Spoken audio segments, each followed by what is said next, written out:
15 नवंबर 2000 को बिहार से अलग झारखंड देश का नया राज्य बना था। बंटवारे के वक्त बिहार में लालू यादव का राज था और झारखंड को अलग करने के लिए शिबू सोरेन परिवार लड़ाई लड़ रहा था। पिछले 30 साल की बात करें तो बिहार में लालू परिवार तो झारखंड में सोरेन परिवार सियासत के सेंटर में रहा। दोनों को खूब मौके भी मिले। अगर दोनों परिवार चाहते तो अपने अपने राज्यों की तकदीर बदल सकते थे, लेकिन दोनों परिवार घपले, घोटाले और भ्रष्टाचार में उलझ कर रह गए। लालू यादव तो अपनी करनी की सजा भी भुगत रहे हैं। अब झारखंड में सत्ताधारी परिवार सोरेन परिवार और वहां के मुख्यमंत्री हेमंत सोरेन भ्रष्टाचार को लेकर सुर्खियों में हैं। हालांकि सीधे तौर पर कोई आरोप साबित नहीं हुआ है, लेकिन दोनों पर उंगलियां उठ रही हैं। दरअसल हेमंत सोरेन पर ताजा विवाद खनन पट्टे को लेकर है। विपक्ष यानी राज्य की विपक्ष की पार्टी भारतीय जनता पार्टी ने सरकार के खिलाफ मुहिम छेड़ रखी है। हेमंत सोरेन को मुख्यमंत्री के तौर पर अयोग्य घोषित करने की मांग की है। आरोप लगाया है कि Hemant Soren representation of people's act 1951 का उल्लंघन करते हैं। राजभवन के जरिए पूरा मामला भारत चुनाव आयोग तक पहुंच चुका है। फरवरी में पूर्व मुख्यमंत्री रघुवर दास ने प्रेस कॉन्फ्रेंस के दौरान कुछ दस्तावेज सामने रखे थे, जिसमें सोरेन पर पद का दुरुपयोग कर रांची जिले में अपने पक्ष में पत्थर की खदान के पट्टे के लिए मंजूरी हासिल करने के आरोप लगे थे।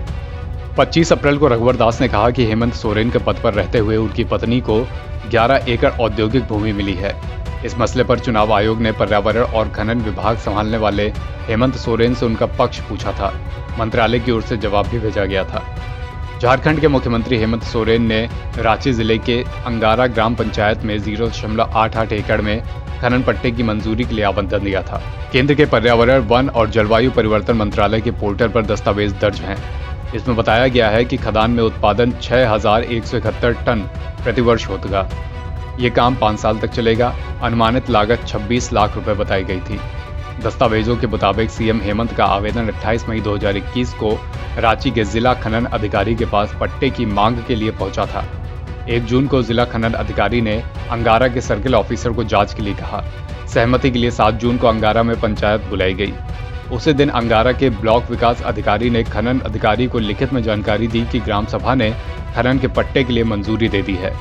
14 मार्च को हेमंत सोरेन और गांव के 9 लोगों के बीच समझौते पर हस्ताक्षर हुए। फिर एक लेटर ऑफ इंटेंट जारी किया गया, जिसमें कुछ शर्तों के साथ खनन के पट्टे के लिए इन प्रिंसिपल अप्रूवल दिया गया। यहीं पर पूरा पेच फंस गया। हालांकि विवाद बढ़ने पर 11 फरवरी 2022 को हेमंत सोरेन ने लीज सरेंडर कर खुद को अलग कर लिया, लेकिन तब तक गलती हो चुकी थी। कोर्ट ने पूरे मामले को गंभीर माना। बचाव में हेमंत सोरेन की पार्टी झारखंड मुक्ति मोर्चा का दावा है कि सोरेन को दिया गया पट्टा रिन्यूअल पर था और लीज पर ली गई जमीन को चुनाव आयोग के कई हलफनामों में दिखाया गया था। झारखंड में हेमंत सोरेन के पास राज्य के लोगों की किस्मत बदलने के मौके मिले तो भ्रष्टाचार में उलझ गए। जिस मंत्रालय को मुख्यमंत्री खुद संभाल रहे हैं, उसके सबसे बड़े अफसर खनन और उद्योग सचिव IAS पूजा सिंघल के 25 ठिकानों पर ईडी ने छापेमारी की है। पूजा सिंघल के CA सुमन सिंह के रांची के आवास से 19 करोड़ से ज्यादा रुपए कैश में मिले हैं। कार्रवाई के दौरान करीब 150 करोड़ की संपत्ति के दस्तावेज मिले हैं।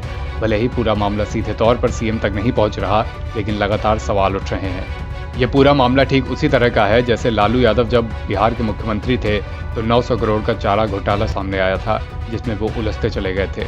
रेल मंत्री बने तो रेलवे के 2 होटलों को लीज पर दे दिया, घुमा फिराकर फिर उसमें भी फंस गए। दोनों मामलों में भले ही लालू यादव की सीधी भागीदारी नहीं रही, लेकिन वो आरोपी बने और चारा घोटाला में तो सजा याफ्ता भी हैं। NBT ऑनलाइन की रिपोर्ट।